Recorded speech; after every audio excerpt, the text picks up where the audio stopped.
오늘 우리에게 주시는 말씀은 누가복음 24장 49절로부터 53절의 말씀입니다.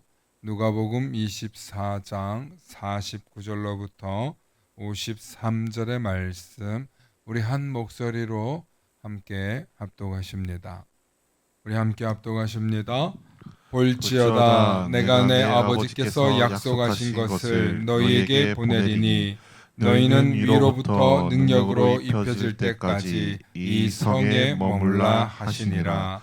예수께서 그들을 데리고 베다니 앞까지 나가사 손을 들어 그들에게 축복하시더니 축복하실 때에 그들을 떠나 하늘로 올려지시니 그들이 그에게 경배하고 큰 기쁨으로 예루살렘에 돌아가 늘 성전에서 하나님을 찬송하니라. 아멘. 네, 오늘은 예수님의 승천에 대한 말씀 첫 번째 시간으로 여러분들과 말씀의 은혜 나누고자 합니다. 갑자기 그런 생각이 들어요. 예수님께서 승천하시는 날 비가 왔을까 안 왔을까? 낮에 올라가셨을까? 밤에 올라가셨을까? 한번 생각해 봅니다. 오늘은 누가복음의 대단원의 마지막 구절입니다. 누가복음은 크게 두 가지로 나눠져 있다고 누누이 말씀드립니다. 누가복음 1은 예수님에 관련된 이야기고 누가복음 2는 사도행전으로 사도들의 이야기입니다. 그래서 누가복음은 원래 한 권의 책이었다. 그런데 너무 양이 방대해서 너무 많아서 그럼 사도행전까지 합쳐놓으면 50몇 장 되거든요. 그래서 이렇게 나눠 놓았어요. 그러면 이 성경이 주는 주된 메시지가 있다는 거죠. 누가복음이 가지고 있는 말씀은 이방인들을 향한 메시지입니다. 그리고 복음서가 작동했을 때 약 100여 년 가까이 지났을 때 만나는 복음서라서 많은 사람들에게 이미 예수 그리스도가 지중해 연안에 널리 퍼져 있을 때 이 말씀이 들어간 거예요. 특별히 예루살렘 성전은 파괴되어서 예루살렘에 있던 그리스도인들은 다 없어졌어요. 대부분 흩어져서 안디옥이나 아니면은 지하 교회로 숨어 들어갔을 무렵입니다. 그래서 이 누가복음이 가지고 있는 색깔은 이방인들을 향한 메시지라는, 이방인들을 향한 메시지. 그래서 이방인들이 보기에 이해하기 편한 단어들이 많이 사용되는 특징을 가지고 있습니다. 그리고 사도행전을 통해서 이방인들을 두루두루 다니는 이야기가 나와요. 그래서 야, 저기 우리 동네 아니야? 저기 내가 가본 동네인데 와, 여기저기 다 가보네 하면서 이야기가 펼쳐지는 것입니다. 그리고 제가 누누이 말씀드리지만 지금은 이 성경이 굉장히 흔하지만 그때는 성경이 너무 값비싸서 아무나 볼 수가 없었어요. 그래서 교회들도 이 성경을 간직하기가 힘들었어요. 교회도 성경을 못 갖고 있었어요. 부자들이나 아니면은 정말 사도급이 있는 교회만 성경을 가지고 있었어요. 그것도 편지 형태로. 그들이 갖고 있었던 성경은 대부분 율법이었습니다. 율법.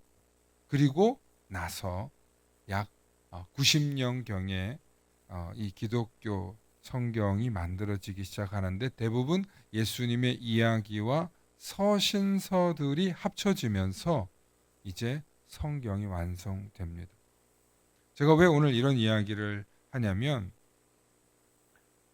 성경에서 참 많은 얘기를 다루는데 엄청나게 많은 종류들을 다루는데 오늘 이야기처럼 낯설고 설명하기 어려운 그런 내용이 없습니다. 승천 한자로 승 무슨 승이에요? 예? 승승장구할 때, 네, 오를 승이 오를 승. 예. 하늘로 올라간다. 하늘로 올라가.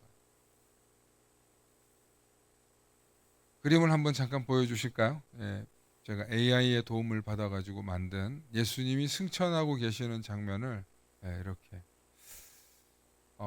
제자들이 막 이렇게 있고, 잘 보이나요? 네, 잘 안 보이면 뒤를 보시기 바랍니다. 예수님이 이렇게 승천하고 있는 장면이에요. 여러분, 사람이 공중에 떠서 이렇게 올라가고 있는 걸 제자들이 보는 그런 장면입니다.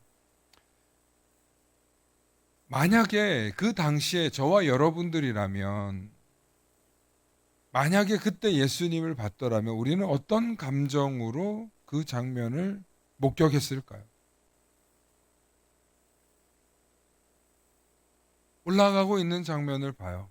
그리고 예수님이 처음에 몇 마디 하신 내용만 듣고 그 뒤부터는 아마 들리지도 않았을 거예요.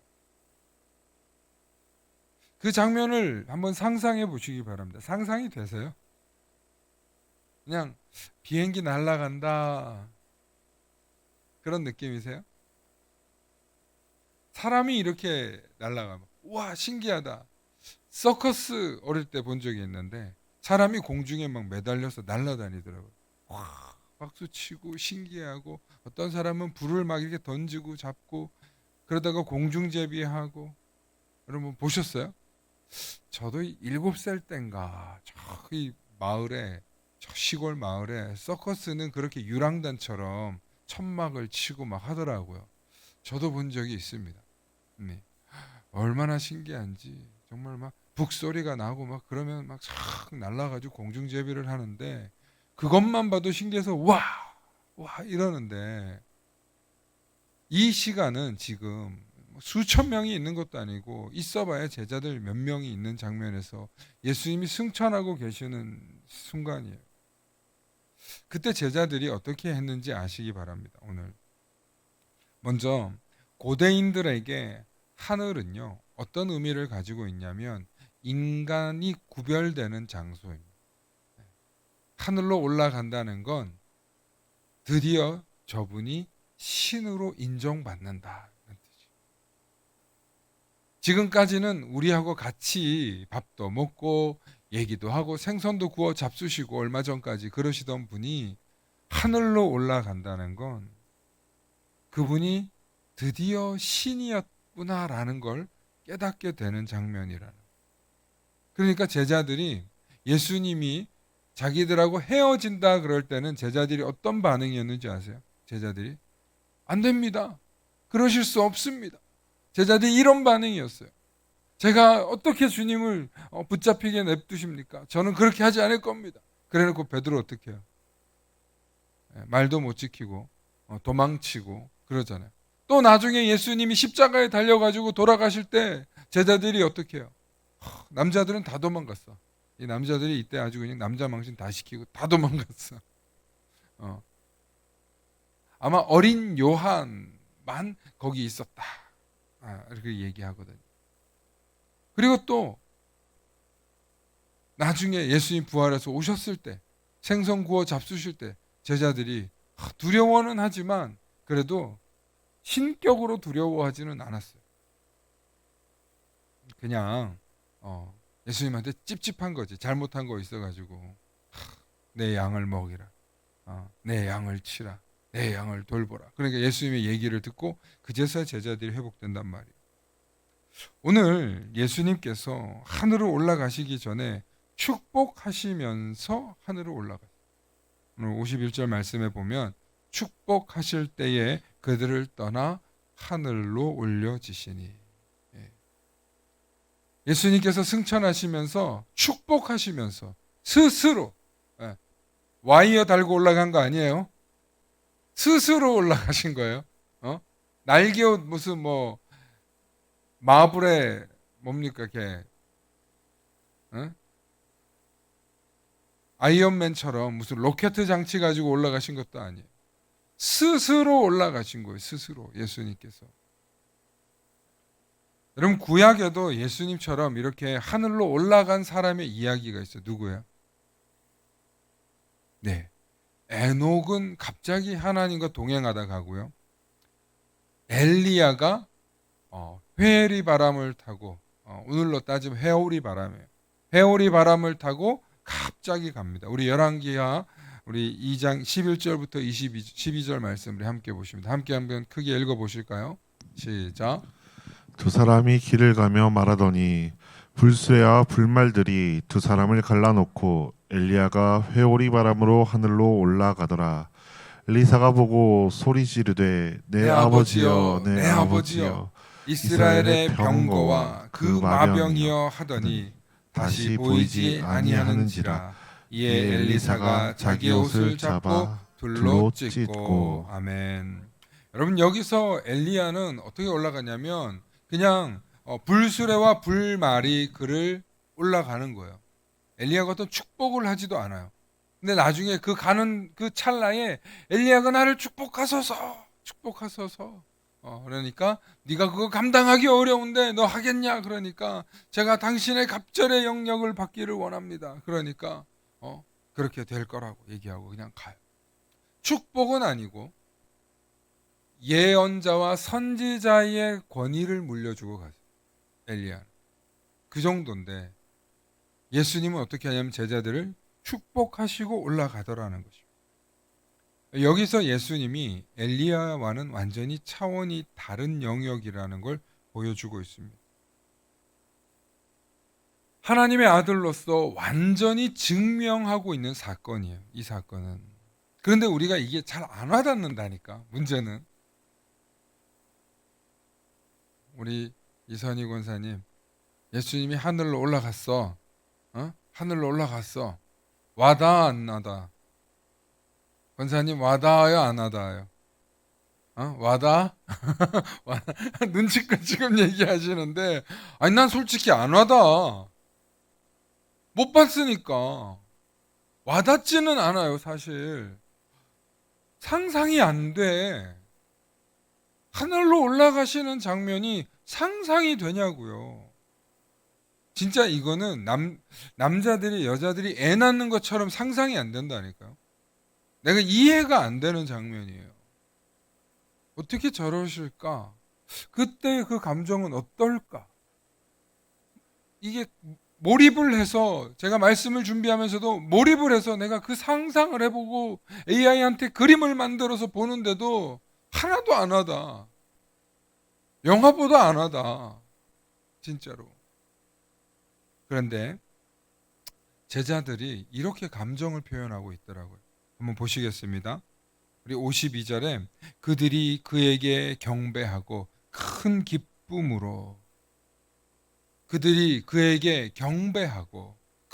기쁨으로 예루살렘으로 돌아가.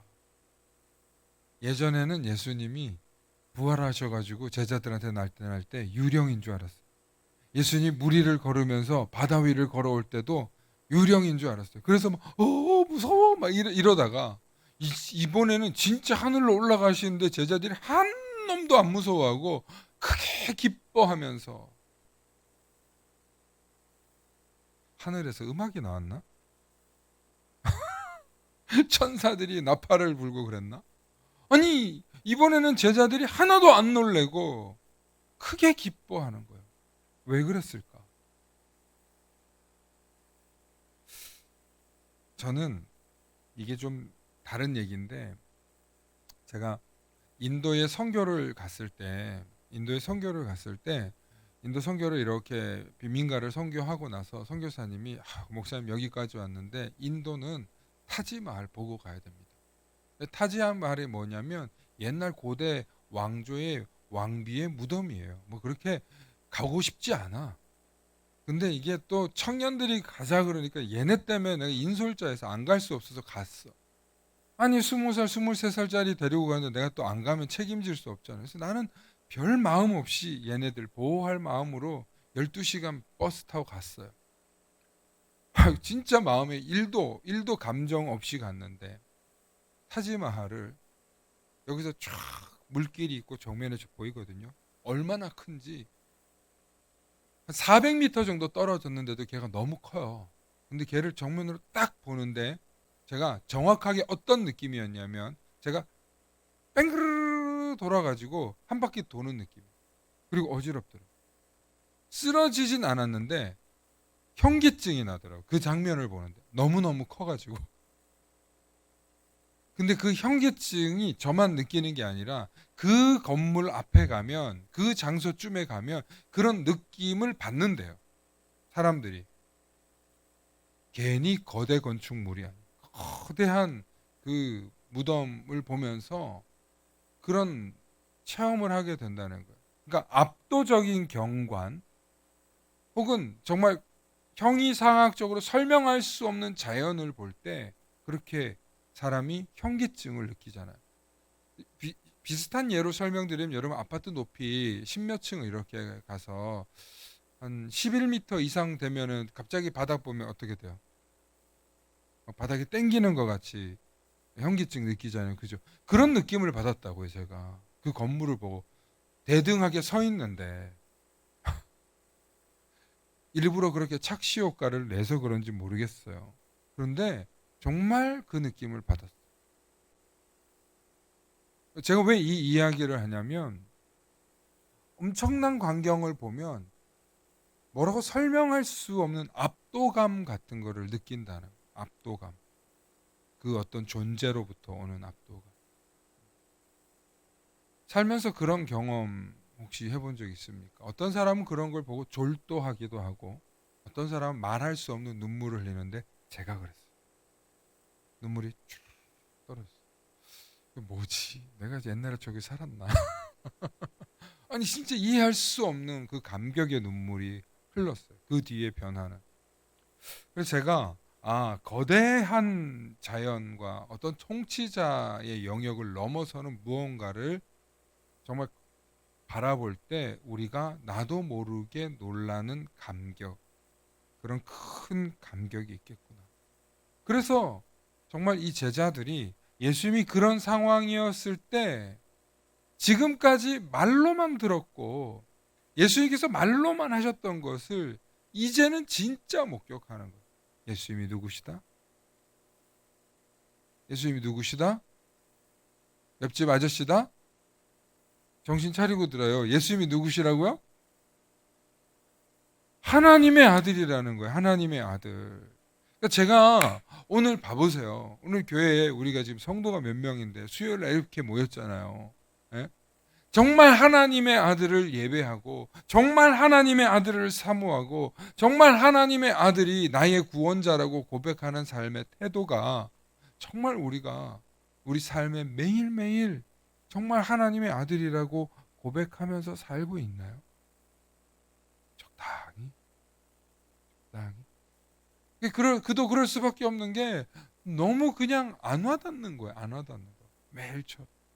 그런데 그런 순간이 오더라는 것입니다. 아멘. 그래서 여러분들이 지금 너무 평범하고 지극하게 평범한 신앙생활을 하는 것에 여러분 너무 그렇게 난 왜 별일이 안 일어나지? 거기에 그렇게 주눅 들지 마시기 바랍니다. 또 거기에 너무 이렇게 올인하지 마시기 바랍니다. 어느 때가 되면 때와 시절에 맞게 하나님을 만나는 그런 경험이 있을 줄로 믿습니다. 바로 그때 말로 설명할 수 없는 경배가 터져 나옵니다. 하나님을 경배할 수밖에 없는 이 모든 제자들이 우주의 왕이시고 온 우주의 통치자이신 하나님의 아들이신 예수 그리스도를 경배하게 된 거예요. 그 순간에 제자들이 만나. 이거는 부활했을 때 다시 만나는 것과는 차원이 다른 경험인 거예요. 할렐루야. 이 경험을 하고 그들이 나중에 있다가 설명해요. 이 경험을 한 게 너무 중요해요. 이 경험을 하고 난 게 중요해요. 이게 굉장히 중요해요. 그 다음에 그들이 큰 기쁨이 있습니다. 두 번째, 사랑하는 스승과 이별은 분명히 슬플 수밖에 없어요. 지난번에 내가 너희를 떠나는 것 가지고 너희가 너무 슬퍼하지 말라. 내가 너희의 이후에는 보혜사 성령을 보내줄 거니까 염려하지 마. 그래도 제자들은 안 믿어요. 주님 가지 마세요. 바짓가랭이 붙잡고 가지 마세요. 그런단 말이야, 베드로가. 그런데 이번에는 기뻐해요. 기뻐해요. 그 승천을 목격한 제자들. 할렐루야. 여러분, 예수님께서 얘기하십니다. 요한복음 14장 16절과 18절에 내가 아버지께 구하겠으니 그가 또 다른 보혜사를 너희에게 주사 영원토록 너희와 함께 있게 하리니 그는 진리의 영이라. 우리 함께 읽습니다. 세상은 시작. 세상은 능히 그를 받지 못하나니 이는 그를 보지도 못하고 알지도 못함이라. 그러나 너희는 그를 아나니 그는 너희와 함께 거하시며 또 너희 속에 계시겠음이라. 아멘. 내가 너희를 고와 같이 버려두자. 너희에게 오리라. 주님 그렇게 말씀하시는데, 여러분 이렇게 얘기했는데도 제자들이 가지 마세요. 가지 마세요. 그런다고. 그런데 이번에는 크게 기뻐요. 이 경험이 이 제자들이 어느 누구도 겪을 수 없는 놀라운 체험이기 때문인 줄로 믿으시길 바랍니다.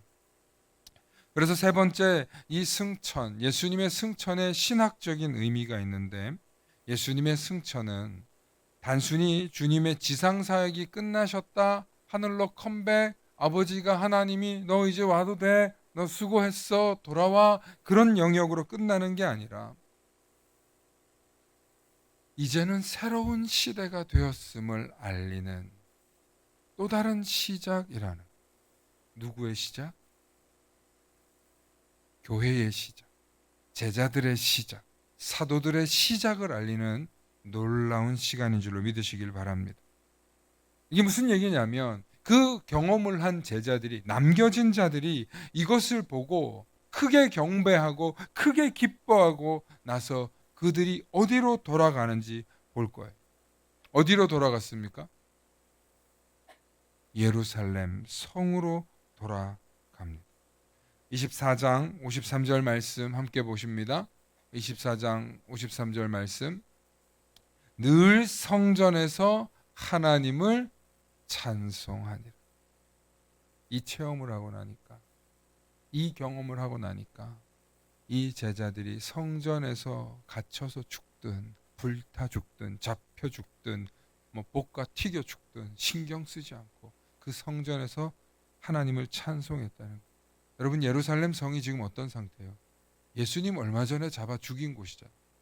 그리고 거기는 지금 대제사장들과 서기관과 바리새인들이 지금 눈에 불을 켜고 지금 이들을 잡아 죽이려고 하는데, 예루살렘 성에서, 그 좁은 동네에서 찬송 부르면 알아요, 몰라요? 알아요, 몰라요?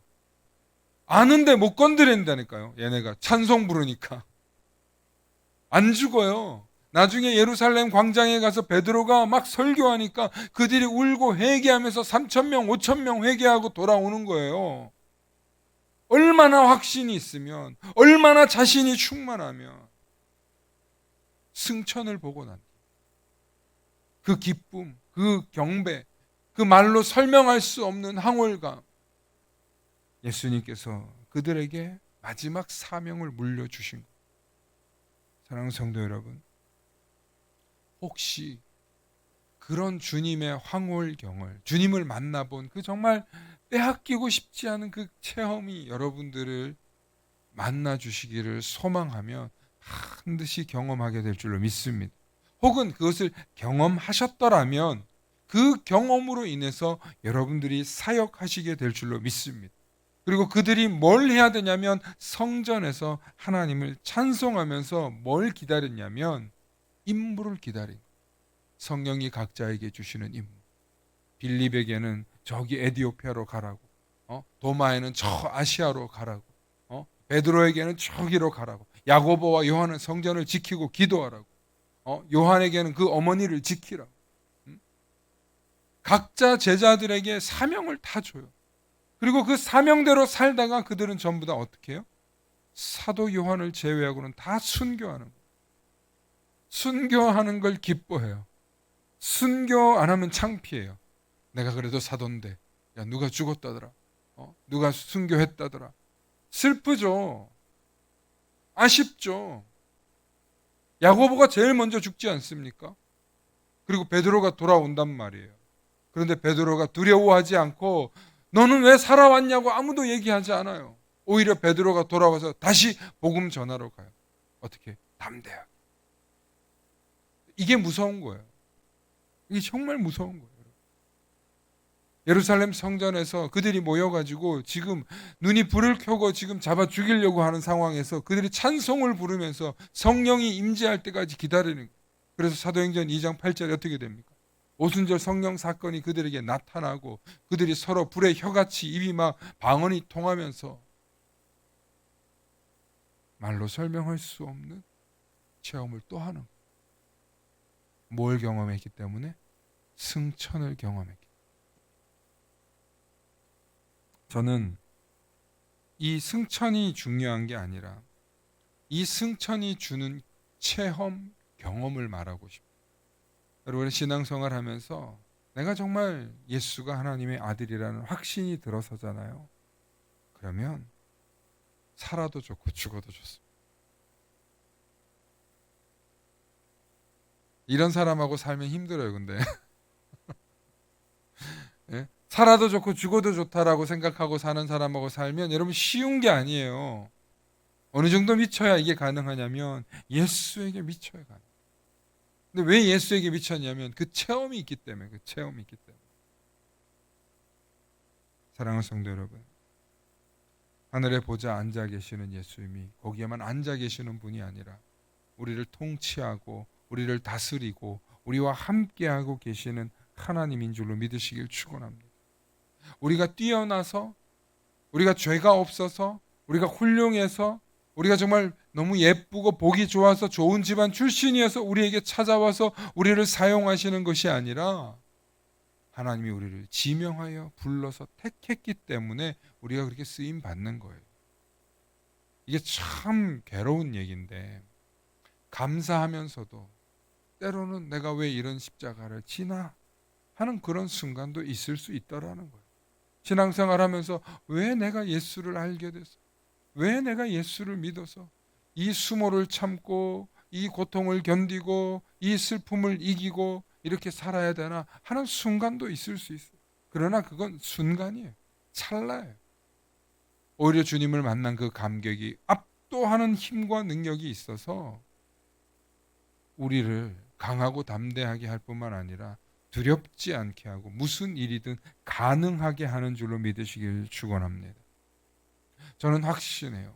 주님을 만나고 나면 주님이 정말 살아계신 하나님의 아들이라는 것을 우리가 고백만 할 수 있게 되면 누가 가르쳐서 입으로 떠드는 게 아니라 정말 경험해서 예수님이 하나님의 아들이신 것을 고백할 수 있게 되면 그의 입술에 바라고 소망하는 모든 것들이 하나님의 뜻과 일치한다면 모든 꿈과 비전도 이루실 줄로 믿습니다.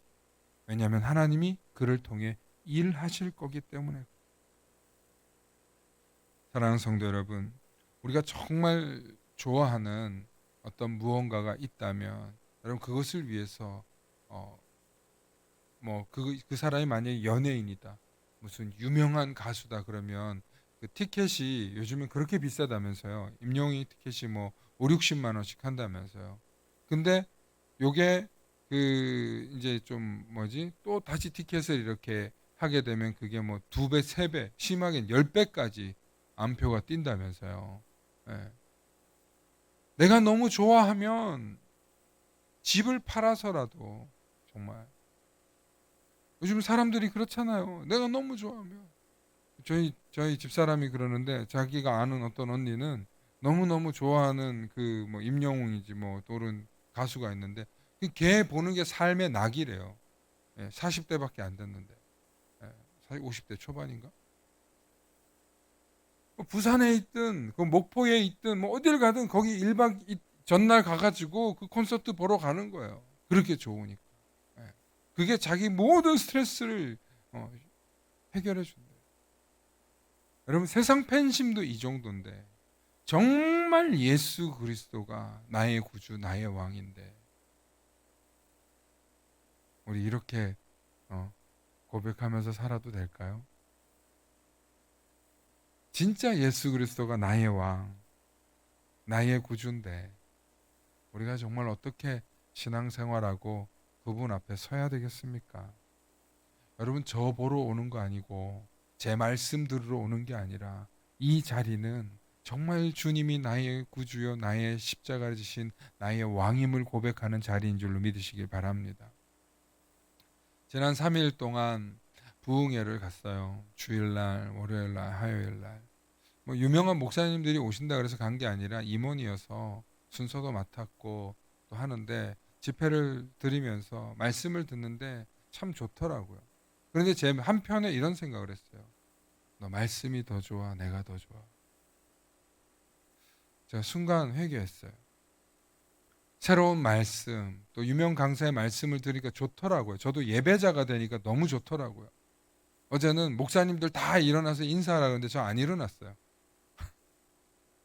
목사님들 다 일어나서 인사하라 그러는데 제가 일부러 안 일어났어요. 난 그냥 목사가 아니고 오늘 예배자로 오고 싶었어요. 진짜.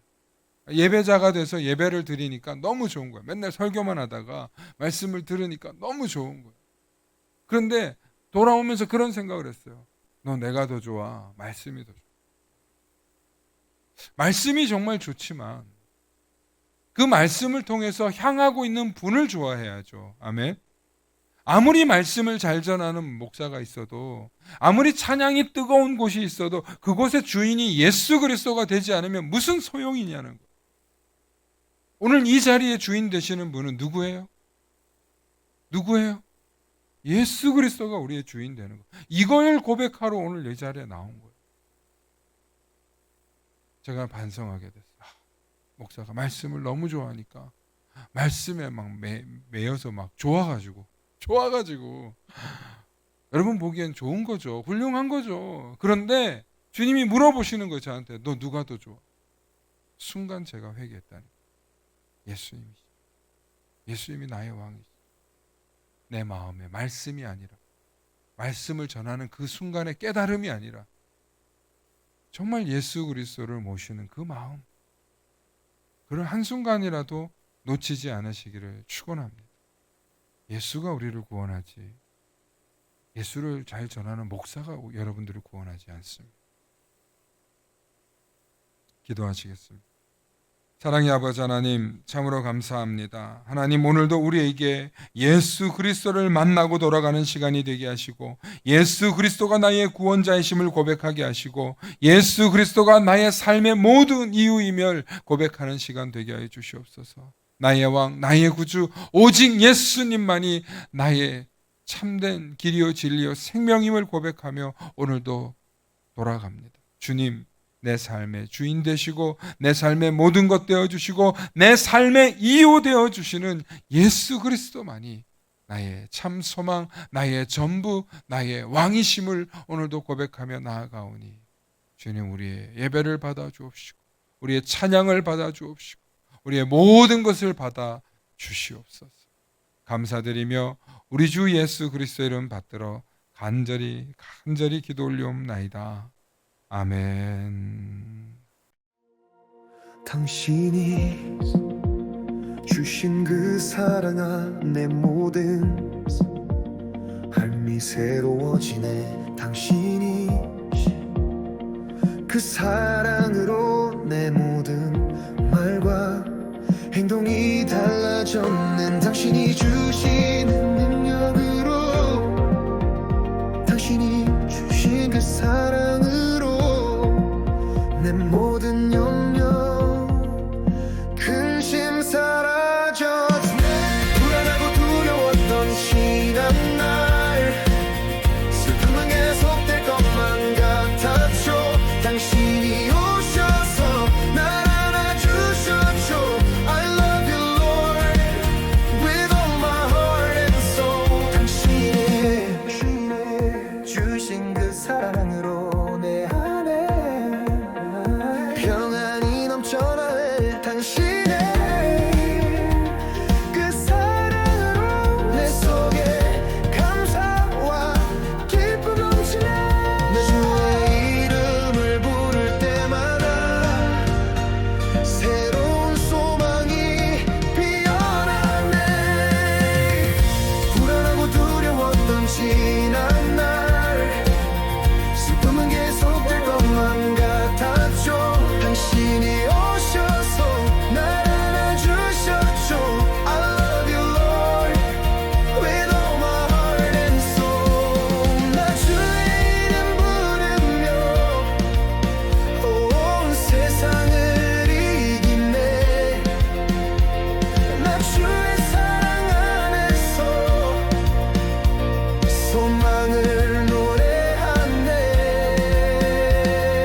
전하네. 당신의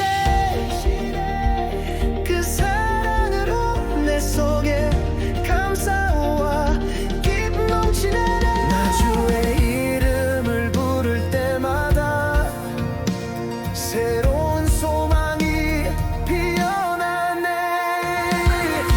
불안하고 두려웠던 지난 날 슬픔은 계속될 것만 같았죠.